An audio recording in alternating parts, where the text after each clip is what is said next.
Imagine ter 18 anos, vestida com um véu de noiva cor de chama, pensando que está entrando em uma noite de celebração, e em vez disso, ser levada para uma sala cheia de estranhos, escravos, testemunhas e um médico silencioso esperando por você. Disseram-lhe que isso era uma tradição. Nunca lhe disseram que você seria examinada. Nunca lhe disseram que seu corpo seria documentado. E, definitivamente, nunca lhe disseram que a cerimônia envolveria uma figura de madeira parada no canto, sob um pano pesado. Uma figura cujo propósito todos na sala já conheciam. Em alguns minutos, você entenderá por que o pano está lá. Em alguns minutos, você entenderá por que sua mãe chorou enquanto arrumava seu cabelo naquela manhã. E em alguns minutos, você perceberá que sua noite de núpcias não é sobre amor. É sobre verificação. Isso não é ficção. Isso era o casamento na Roma antiga. Um ritual tão perturbador que os historiadores romanos evitavam descrevê-lo diretamente e os primeiros cristãos tentaram apagá-lo da memória inteiramente. No momento em que aquele pano for levantado, Lívia aprenderá a verdade por trás da cerimônia. Roma esperava que o mundo esquecesse e você também esquecerá. O ano era 89 d.C. O imperador governava Roma com certeza de ferro, e Lívia Terça, de 18 anos, estava prestes a descobrir que o casamento romano tinha duas faces. A pública véus de açafrão, nozes espalhadas, canções alegres, e a oculta realizada atrás de portas seladas, diante de pessoas que poderiam um dia ser chamadas para repetir cada detalhe perante um magistrado. O que ela estava prestes a suportar era um ritual tão desconfortável que os historiadores romanos antigos evitavam descrevê-lo diretamente, e que os escritores cristãos mais tarde tentaram varrer da memória completamente. Antes de nos aprofundarmos nessa história, se os horrores ocultos do passado o fascinam, inscreva-se no Grim History, aperte o botão de curtir, e assim que chegar ao momento que mais o inquietar, diga-me de onde está assistindo. Vamos começar. Antes desta noite, antes das testemunhas e da figura coberta pelo pano, o dia havia começado com beleza. Sua procissão de casamento tinha sido quase onírica. Lívia usava o tradicional véu cor de chama, o flameon, marcando-a inconfundivelmente como noiva. Seu cabelo havia sido arrumado ao amanhecer, partido com a ponta de uma lança e trançado em 6 tranças presas com fitas de lã. Cada detalhe seguia estritas práticas ancestrais. No templo, o sacrifício correu bem. O sacerdote leu presságios favoráveis nas entranhas brilhantes da ovelha. Seu pai recitou a antiga fórmula que a transferia de sua autoridade legal para a de seu marido, e ela pronunciou as palavras que gerações de noivas sussurraram antes dela. Ubi tu Gaius, ego Gaia, onde tu és Gaius, eu sou Gaia. Um voto anunciando que ela não pertencia mais a si mesma. Seu novo marido, Marcus Petronius Rufus, um rico comerciante de grãos 25 anos mais velho, a havia encontrado apenas 3 vezes antes daquele dia. No entanto, por lei, a cerimônia já a tornara dele. Ou melhor, tinha iniciado o processo, porque em Roma, o ritual em público era apenas o começo. O momento verdadeiramente vinculativo aguardava no final da procissão, iluminada por tochas pela cidade. Dentro de uma casa onde ela nunca havia entrado, cercada por pessoas que não havia concordado em conhecer.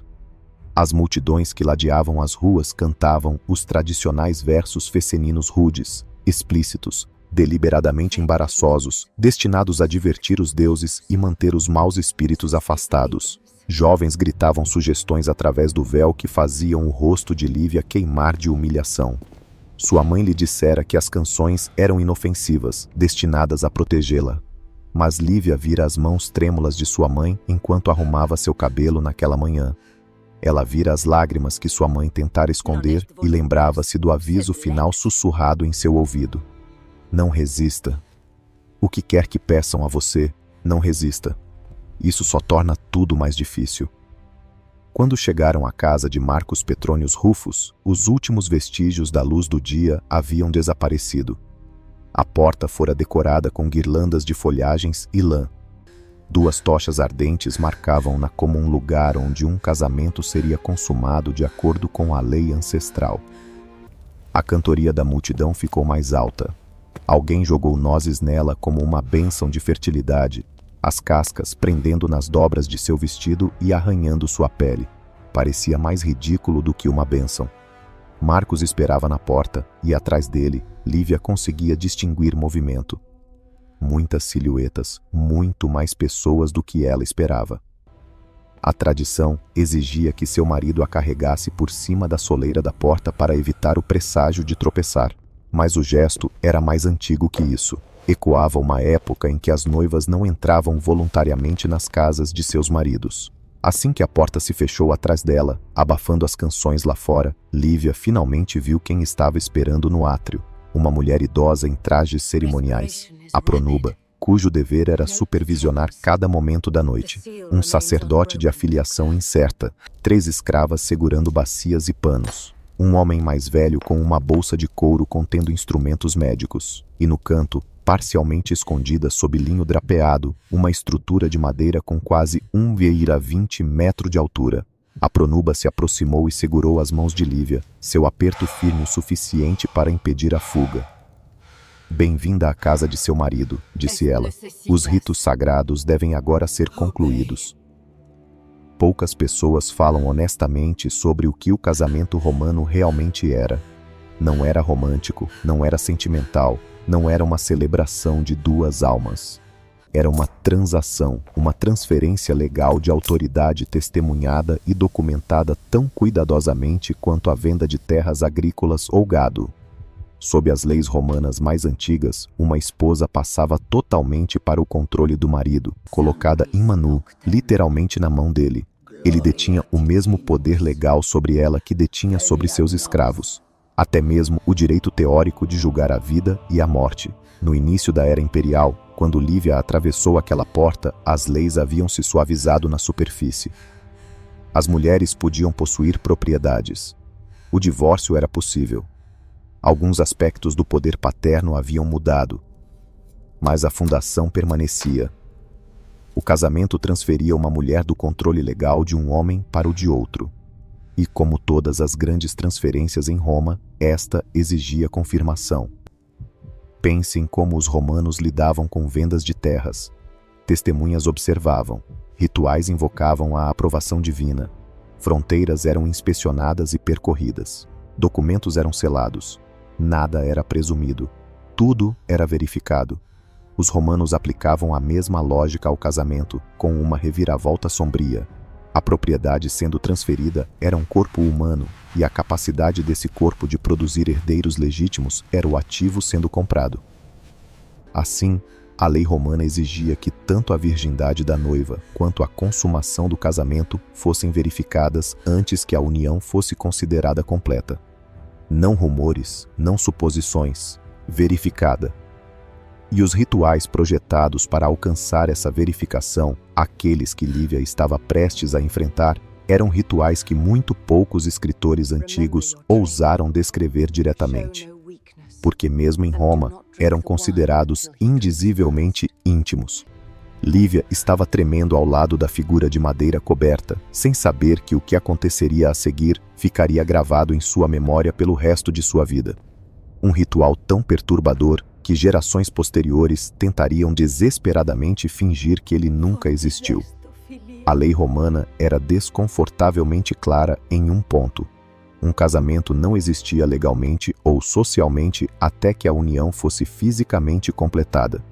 E não bastava que o marido e a esposa simplesmente dissessem que havia acontecido. Tinha que haver confirmação, observação e testemunho. Sem testemunhas, todo o casamento poderia ser contestado. Sem verificação da virgindade da noiva, a legitimidade dos futuros filhos poderia ser questionada. Para Roma, essa incerteza era inaceitável. Então, os romanos criaram rituais que se encaixavam perfeitamente em sua visão de mundo legal e parecem perturbadoramente inimagináveis para a nossa.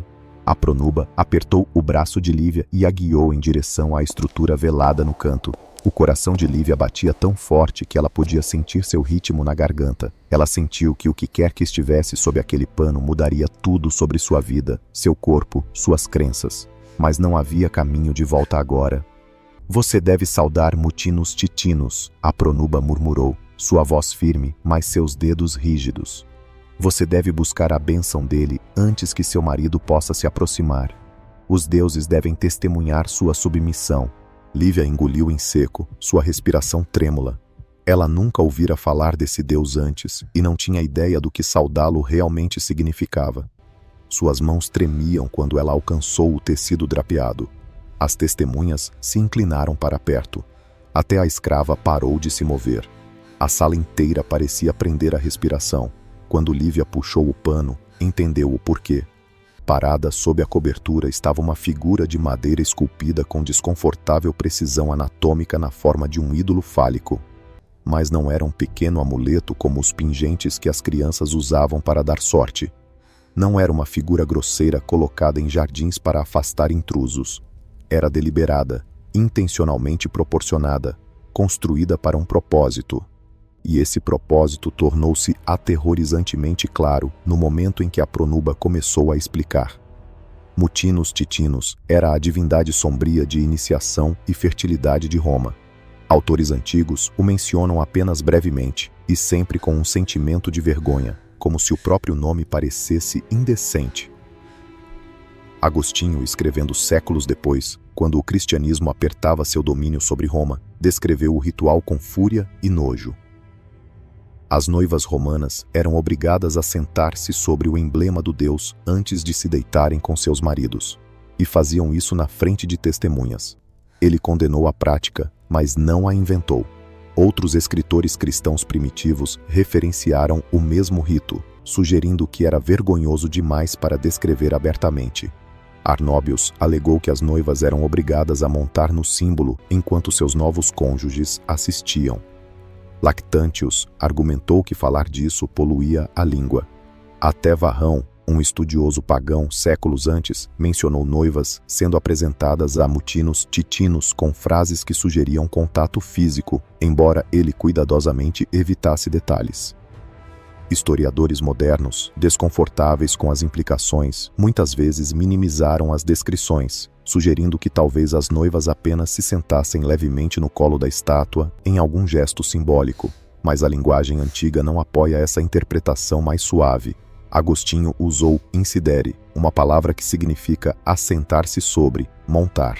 O fraseado de Arnóbios sugeria penetração. Lactantius recusou-se a descrever os detalhes, algo improvável se o ato tivesse sido um mero toque simbólico. A explicação oficial, é claro, era fertilidade. O propósito não dito poderia ter sido outra coisa: quebrar a resistência, demonstrar submissão diante de testemunhas, preparar uma noiva virgem para o que a lei exigia a seguir.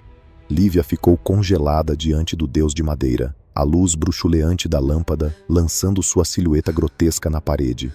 A pronuba moveu-se atrás dela, ajustando sua postura, arranjando seu corpo, guiando-a sem gentileza. As testemunhas assistiam em silêncio absoluto. Seu marido assistia. O médico esperava atrás deles, mãos cruzadas, preparado para o que viria a seguir. E naquele momento, Lívia finalmente entendeu o significado do aviso trêmulo de sua mãe, as canções obscenas da rua, o segredo, o pavor. Ela entendeu o que ser uma esposa romana realmente exigiria. Tecnicamente, ela poderia recusar, mas a recusa significava que o contrato de casamento desmoronaria. Ela retornaria para a casa de seu pai, não como uma noiva honrada, mas como uma mulher descartada, danificada, intocável, inusável para casamento. Ela desonraria sua família. Ela se tornaria uma fonte de vergonha sussurrada nas mesas de jantar. Sua vida, como ela a conhecia, acabaria. Então ela não recusou. Quando o ritual terminou, escravas se aproximaram com água morna e perfumada. Elas a lavaram cuidadosamente, murmurando orações destinadas a purificá-la após seu contato com o Deus. Mas a limpeza tinha um segundo propósito, mais prático. Preparava-a para o exame. O médico, que estivera observando silenciosamente, agora dava um passo à frente, e Lívia sentiu seu estômago cair. Esta parte também não era opcional. Em casamentos envolvendo riqueza, linhagem ou posição política, as noivas romanas passavam por verificação médica. Antes da cerimônia, uma parteira ou médico documentava a virgindade da noiva. Os registros desse exame poderiam mais tarde decidir disputas sobre herança ou legitimidade. Os textos preservados por escritores médicos romanos, cruéis em sua precisão, não deixam dúvidas sobre o que o exame envolvia. Aquele primeiro exame realizado anteriormente estabeleceu o ponto de partida. Declarou Lívia intocada, um ativo inalterado como a lei romana via. Agora vinha o segundo exame. Este verificava se o ritual com Mutinus Titinos havia sido realizado, se os sinais físicos correspondiam à documentação anterior, se ela estava, de acordo com a lógica romana, pronta. Tudo ocorreu com as testemunhas presentes. Suas declarações poderiam mais tarde ser exigidas no tribunal se o casamento fosse contestado, e nenhuma pessoa naquela sala parecia sentir o menor desconforto com o que estava sendo feito a ela. Leitores modernos recuam diante dessas descrições. O que nos parece invasivo, humilhante e traumático era para os romanos simplesmente uma questão de procedimento legal. O conforto da noiva não entrava na equação. Suas emoções eram tão irrelevantes quanto os sentimentos de um campo sendo inspecionado antes da venda. Propriedade não tinha sentimentos. Propriedade era transferida e os procedimentos tinham que ser seguidos. Quando o exame foi finalmente concluído, a pronuba conduziu Lívia em direção ao quarto preparado para a consumação. O quarto estava arranjado exatamente como a tradição exigia. A cama estava posicionada de forma que pudesse ser facilmente vista da porta, porque aquela porta, por costume, permaneceria aberta a noite toda. Lâmpadas de óleo queimavam constantemente, lançando luz suficiente para a pronuba observar sem interrupção. Escravos esperavam por perto para ajudar depois.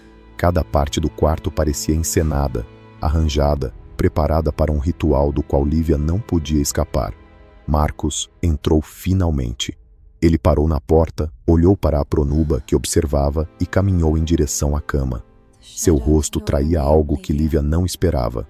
Não confiança, não desejo, mas inquietação. Como se até ele entendesse que o que estava prestes a acontecer não era um ato de intimidade. Era um ato de verificação. E a noite estava apenas começando. Marcos hesitou na soleira. E só isso assustou Lívia.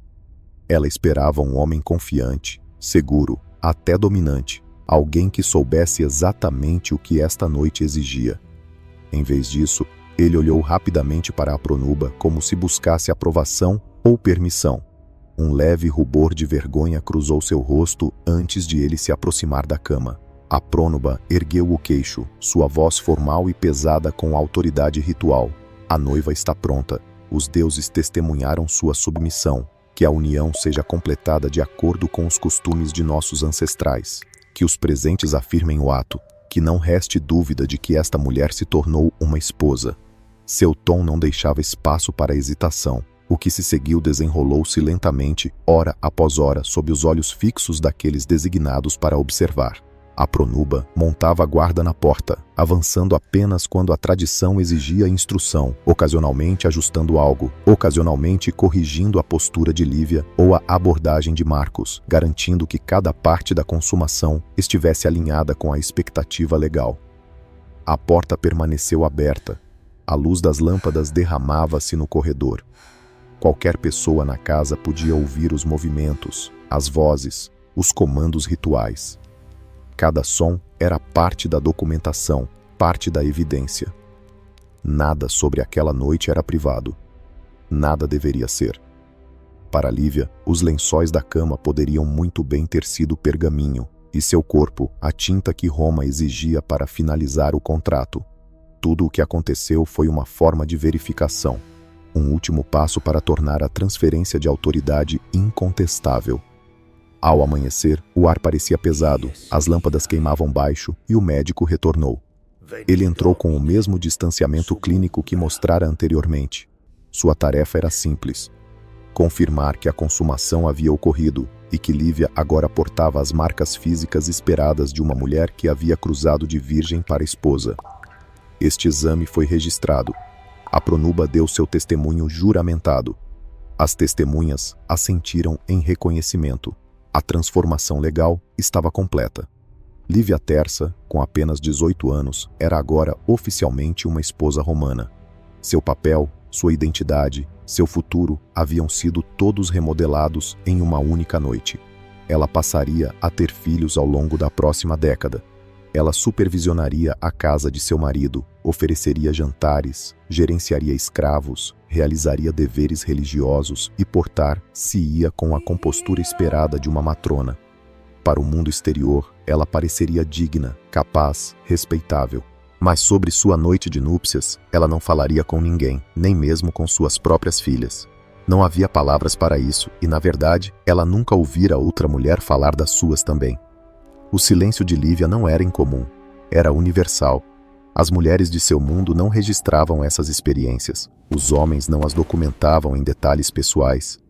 Os rituais estavam tão profundamente enraizados na estrutura da vida conjugal que descrevê-los teria parecido desnecessário, como explicar a luz do dia ou a respiração. Todos já sabiam, e ainda assim ninguém falava. É por isso que os historiadores hoje lutam para reconstruir o que realmente acontecia atrás de portas fechadas nas antigas casas. Muito do que sabemos vem de fragmentos, denúncias furiosas de escritores cristãos, retalhos de comentários legais, referências casuais em tratados médicos e pistas arqueológicas cujo significado se torna claro apenas quando colocadas ao lado desses textos dispersos.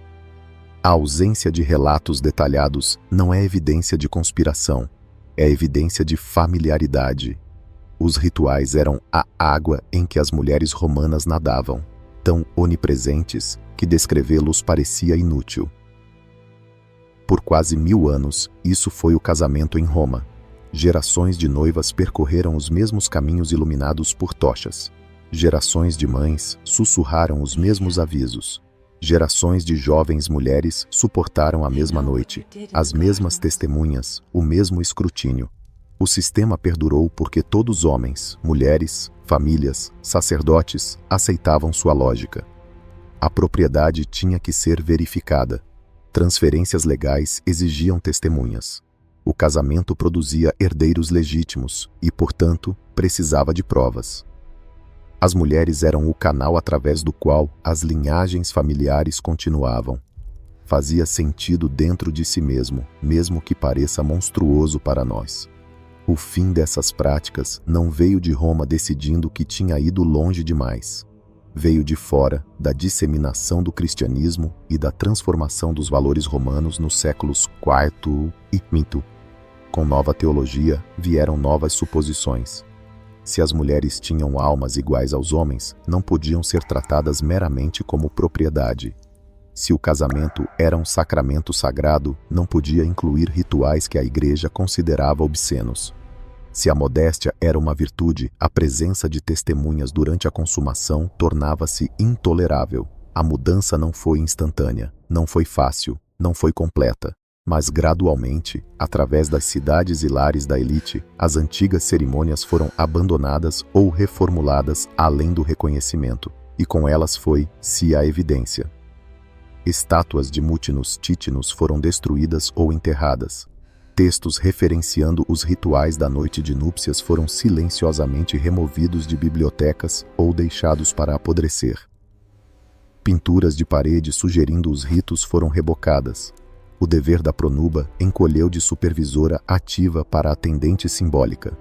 Dentro de algumas gerações, o conhecimento completo do que os casamentos romanos outrora exigiam desapareceu, lembrado apenas vagamente em manuscritos obscuros, lidos por estudiosos curiosos séculos depois. Os cristãos que remodelaram Roma não estavam apenas limpando detalhes embaraçosos. Eles estavam forjando uma nova civilização sobre as ruínas da antiga, enquanto se recusavam a reconhecer o que aquelas ruínas haviam sustentado um dia. Eles conseguiram quase completamente. Hoje, a maioria das pessoas imagina o casamento romano como véus de açafrão, canções festivas e nozes espalhadas, uma mistura encantadora de ritual e romance, mas fragmentos sobrevivem. Fragmentos sempre sobrevivem. Lívia Terça morreu por volta de 31 d.C., com cerca de 60 anos. Ela tinha sido esposa por mais de 4 décadas. Ela havia criado filhos. Ela havia cumprido todas as expectativas colocadas sobre ela. Mas o que ela lembrava quando pensava em sua noite de núpcias? Ela revivia o medo, a vergonha, a impotência. Ela fez as pazes com isso ao longo do tempo. Ela esperava que suas filhas suportassem algo mais suave, ou ela aceitou como imutável simplesmente a maneira como as coisas eram. Não podemos saber. Ela não deixou registro escrito. Mulheres romanas de sua posição não eram esperadas a fazê-lo. O silêncio em torno desses rituais vem de mulheres cujas experiências nunca foram consideradas importantes o suficiente para preservar, cujos corpos eram centrais para os sistemas legais, mas cujos pensamentos eram irrelevantes para as histórias que os homens escreviam. Nós sabemos o que foi feito com elas. Raramente sabemos o que elas sentiram. No entanto, sabemos o suficiente para entender por que gerações tentaram tanto apagar esse aspecto da vida romana. Roma é frequentemente idealizada como a fundação da lei, ordem e civilização ocidentais. Mas reconhecer o que Roma exigia de suas mulheres complica essa história. Isso nos mostra que brutalidade e refinamento podem coexistir, que sofisticação legal pode operar ao lado da desumanização sistemática. Os rituais se foram, mas as mulheres que os suportaram eram reais. Por Lívia, por sua mãe, por suas filhas, por incontáveis noivas sem nome cujas noites de núpcias foram rituais de controle, escrutínio e verificação. Elas viveram, elas suportaram e elas foram silenciadas.